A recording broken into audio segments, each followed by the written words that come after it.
Assalamualaikum warahmatullahi wabarakatuh. Salam sejahtera untuk kita semua. Salam sejahtera untuk seluruh saudara-saudaraku sebangsa dan setanah air dimanapun Anda berada.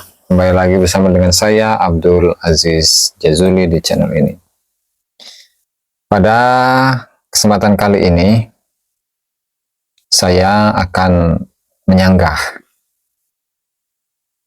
sebuah artikel yang ditulis oleh Ketua PBNU bagian keagamaan atau bidang keagamaan ya. Siapa itu? Yaitu Dr. Haji Ahmad Fahrur Razi.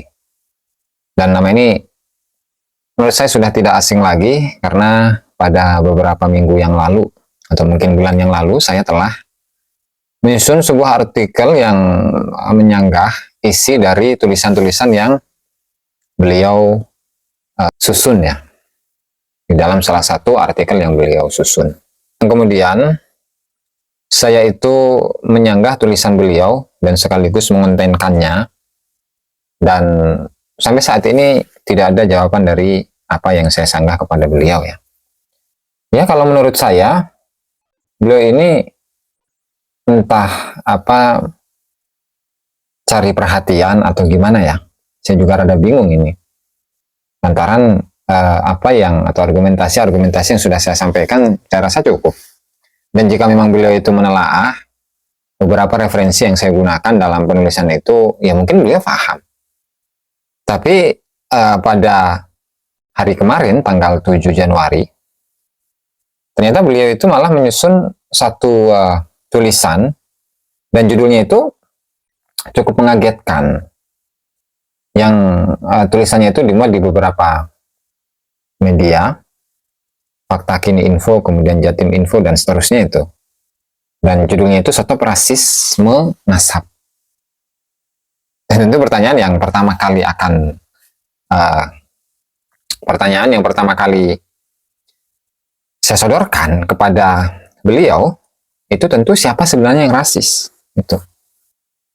Toh dalam perjalanan atau kajian-kajian nasab ini, khususnya saya sendiri ya, saya itu selalu mendatangkan data-data yang digunakan, data-data baik itu dari eksternal atau internal Ba'alawi. Yang tujuannya adalah mencari kebenaran, sejauh mana kebenaran dari nasab Ba'alawi ini, apakah bersambung dengan Rasulullah SAW atau tidak.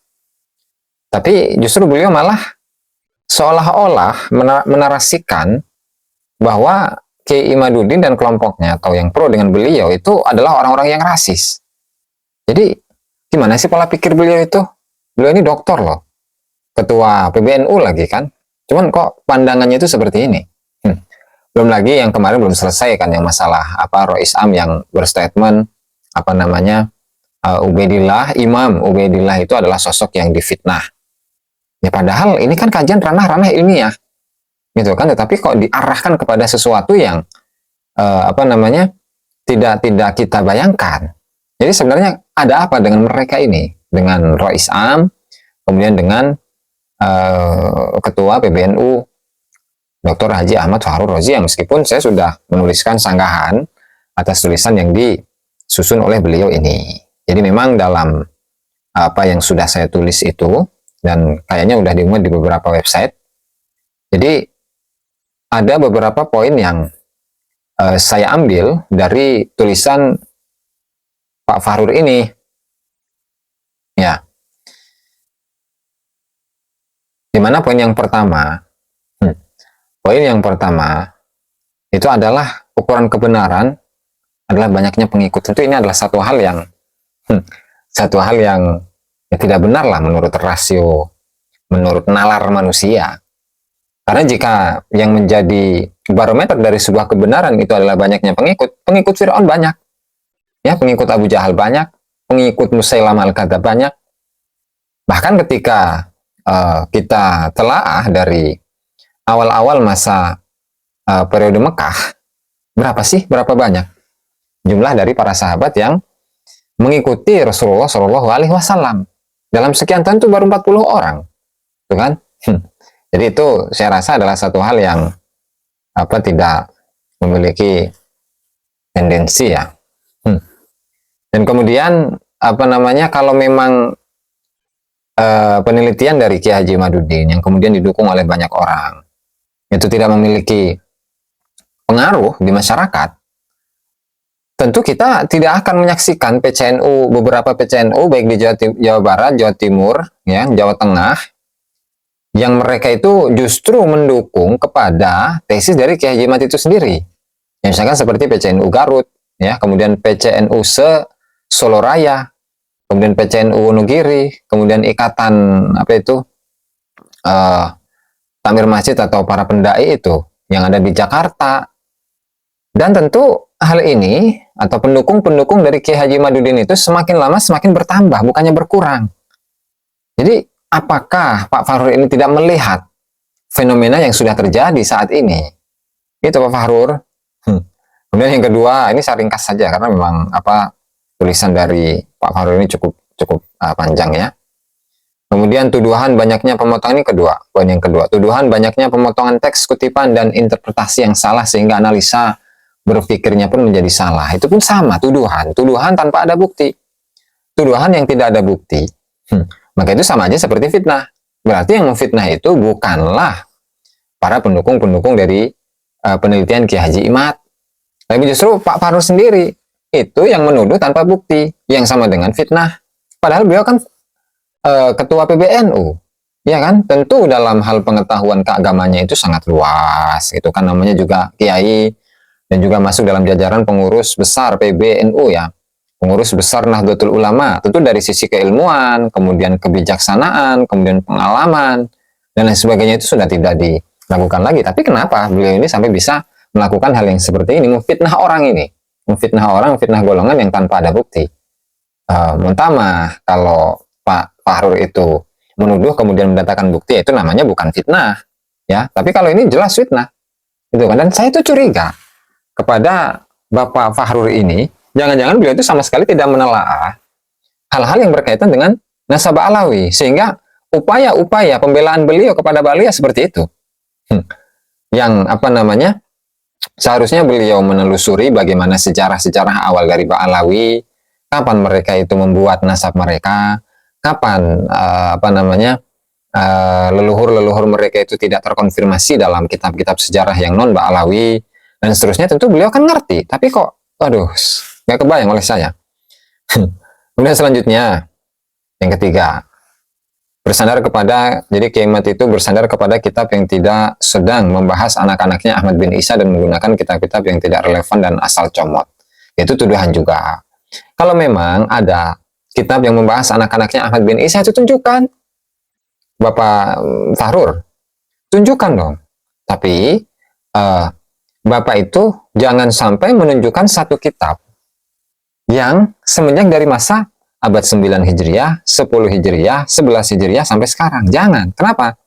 Ya karena kalau Pak Fahrur sendiri teliti, semenjak kapan Ba'alawi itu memproklamirkan diri sebagai dzurriyyah Rasulullah Shallallahu Alaihi Wasallam. Dan jangan diartikan bahwa ini adalah sebuah narasi-narasi yang berisi kebencian, bukan.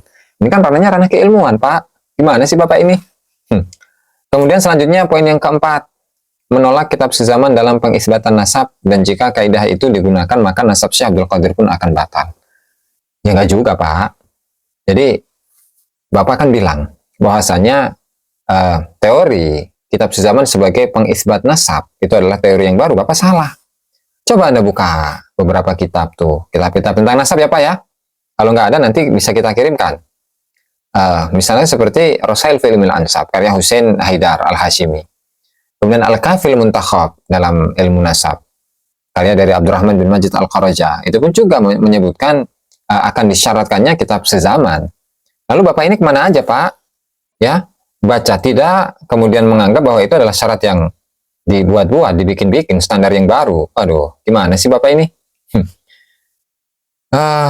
Yang pada intinya adalah kitab sezaman itu dibutuhkan ya untuk pengisbat nasab, dan itu bukanlah kaidah-kaidah yang baru. Nah, adapun mengenai nasabnya Tuan Syekh Abdul Qadir Jailani yang dianggap oleh Syekh Ibnu Inabah sebagai nasab yang tidak bersambung kepada Rasulullah, itu pandangan pribadi beliau. Lantaran ada sesuatu antara Syekh Ibnu Inabah dengan Tuan Syekh Abdul Qadir Jailani yang dijelaskan oleh Abdurrahman Al-Kharaja dalam bukunya. Dalam catatan beliau tentang kitab Umdatul Thalib itu ya. Silahkan Bapak buka sendiri itu kitabnya. Ya, jadi ditelaah Pak. Jangan nelaah, tidak komentar iya, itu namanya nggak nyambung. Gitu loh Pak. Kemudian selanjutnya, ada yang kelima, keturunan Wali Songo tidak pernah dicatat. Nah, ini pun juga sama, ini mengada-ada Bapak ini. Ya tanyalah sana sama Duriah Wali Songo, ya tanya ke Naat apakah keturunan dari Wali Songo itu dicatat atau tidak. Atau tinggal tanya ke mereka Pak. Kemudian dari tahun berapa, ya tanya saja ke sana Pak. Jangan kemudian lantaran timnya Ki Haji Imaduddin itu atau pendukung Ki Haji Imaduddin itu membahas tentang nasab balik, kemudian Bapak itu balas dendam untuk membahas nasab Wali Songo.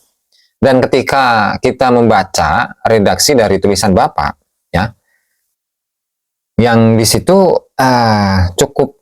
cukup kasar menurut saya. Nah, di sini. Hari ini saya melihat mendadak banyak orang mengaku keturunan Wali Songo yang sepi selama 12 abad. Tidak pernah dicatat dalam kitab di setiap zamannya. Juga tidak ada lembaga nasab Wali Songo yang mencatat secara faktual warganya. Kok tiba-tiba sekarang banyak orang kampung mendadak ngakunya keturunan Wali Songo dan otomatis keturunan Nabi Muhammad Shallallahu Alaihi Wasallam. Ini kan tuduhan Pak.